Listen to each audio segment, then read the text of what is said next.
Hello and welcome to my channel and welcome to my kitchen as well. As you can hear, the alarm is beeping. I have just finished baking my loaf of bread. You just wait and see. As you can see, this is a loaf just finished. Ever since I baked my first loaf of bread 4 years ago, I've never bought any bread from the store. Why? Because there is nothing that can compare with home-baked bread. If you want to eat for health, if you want good bread, you know bread is a necessity for every culture. Even Jesus in his prayer taught us to pray, give us this day our daily bread. Bread is a basic commodity for every day. It's in every culture. And because we eat it every day, it's important that we must make the best bread. And nothing compares to home-baked bread. Have you ever gone to the shops to buy bread and you have seen just how we are spoiled for choice? Long aisles of bread, different loaves, different colors, different ingredients, different bakeries. It seems you are spoiled for choice, but from the time you bake your own bread, you discover there is nothing to choose from in the shops. There is nothing that compares to home-baked bread. So I'm going to show you how I made it. It takes about 2.5 hours to have a baked loaf of bread. This length of time discourages many people from baking bread for themselves. But did you know, of the 2.5 hours, you are just actively involved for just 15 to 20 minutes. The rest of the time, you could go out shopping, you could clean your house, you could wash your car, or you can do anything of personal interest. Let me just show you how easy it is, and once you start doing it, you will never stop baking bread for yourselves. I've got all my ingredients lined up. I will start with the salt, 1.5 teaspoons of salt, 3 tablespoons of oil. You can choose to forgo oil completely if you want. That's the beauty of baking. You are in control. Then you have got, I've put 2 tablespoons of honey or any sweetener of your choice. And I've got the 7 grams of active dried yeast and 300 mils of warm water. Finally, we come to the main ingredient, which is wheat flour. I use 500 grams of flour in which I mix 350 whole wheat and 150 refined. Some people do 50-50. The reason for doing this is because the whole wheat flour is very dense. And if you just use it by itself, you might have difficulty with the bread rising. So let's mix our ingredients. That's the whole wheat flour. You can feel the texture, the heaviness of whole grain bread. Plenty of roughage, quite healthy. There is my 7 grams of active dried yeast, the honey. And now I'm going to add the oil. You can use any oil of your choice. Some people prefer olive oil, whatever the oil, but don't use oils that degrade easily from heat. You see, I'm adding my salt a distance away from the yeast, because if you mix the two, they are not very friendly to each other. The yeast will be destroyed by the salt. Now I've added my 300 mils of water. It's time for mixing. I normally like mixing with my wooden spoon. You can use anything. Some people start mixing with their hands, but I don't like to touch the sticky dough. I use my wooden spoon. Now it's time to put my fingers into the dough. This is the experience I've gained over the 4 years. Some people do it differently. I've seen people mix their dough differently. I first do it in the bowl. Then when it's less sticky, I'll transfer it to the surface. As you can see, I'm doing it on a mat. This is a special mat. It's a silicone mat, non-stick. It's quite interesting.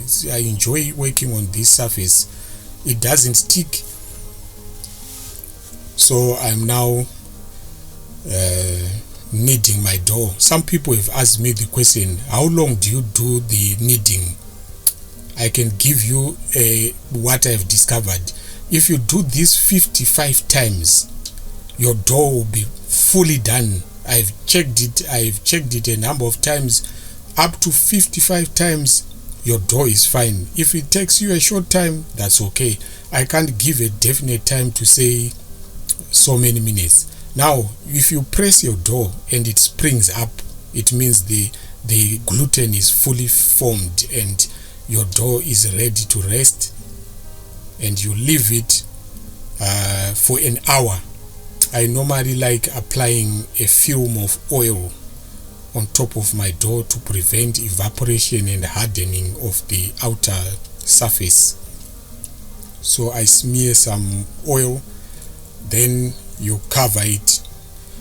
When it rises about double the size, it's ready to be formed into bread, and you put it in a bread pan.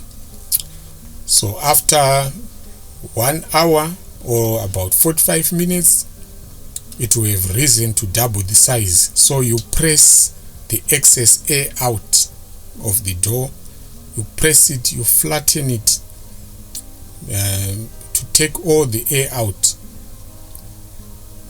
right?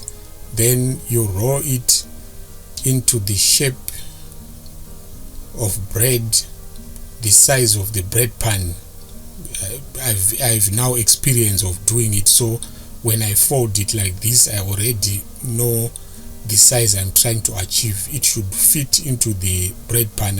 I'm going to show you shortly the bread pan that I use. Right? It's formed into a beautiful shape. Now it fits snugly into the pan.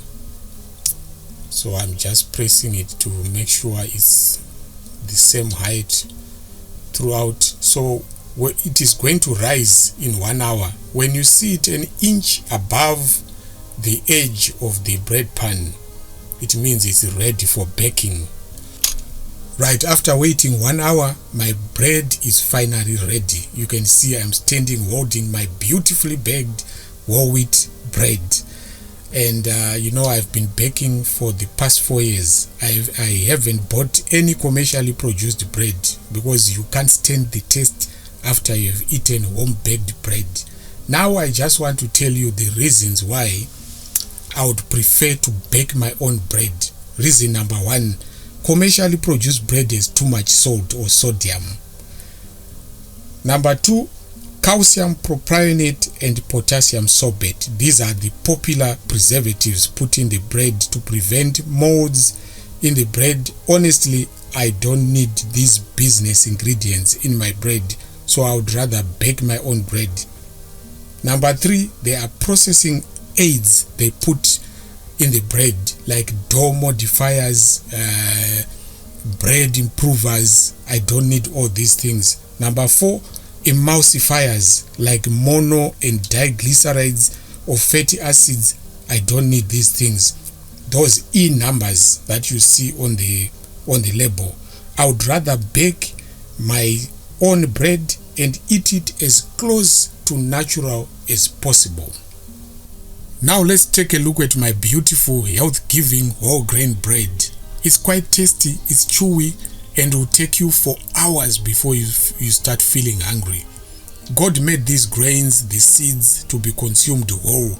Processing is a product of industrialization, and eating our foods as God designed them is best for our health. It's good practice to leave the bread for at least 10 to 12 hours so that all the yeast dies. I know that's a long wait, and very few times the bread will survive that long. Now let's check the quality of the bread to see if we have nailed it. I'm grabbing my knife so we can cut through. Look at that. It doesn't flake. It's quite compact and there's no excess moisture, which means it has been well baked. And I just want to encourage you to just try it once and see how exciting the life of home baking is. Look at that. It's beautiful, isn't it? Now I can bring my butternut soup. You know what I do with this bread? I don't use margarine. I don't use any butter. It's just too good on its own. I would rather use other spreads In this case, I'm going to have my bread with butternut soup. I want to thank you for watching this video, and before you go, please don't forget to subscribe, because there's going to be a lot of cooking on this channel. I'm going to share some exciting recipes for those who want to move to a plant-based diet. There's going to be a lot of activity on my channel. Just keep your paper and pen ready to write the recipes, and also you can play back this video if there's somewhere where I bit lost. Just take a look at my beautiful whole grain bread. Thank you for watching once again.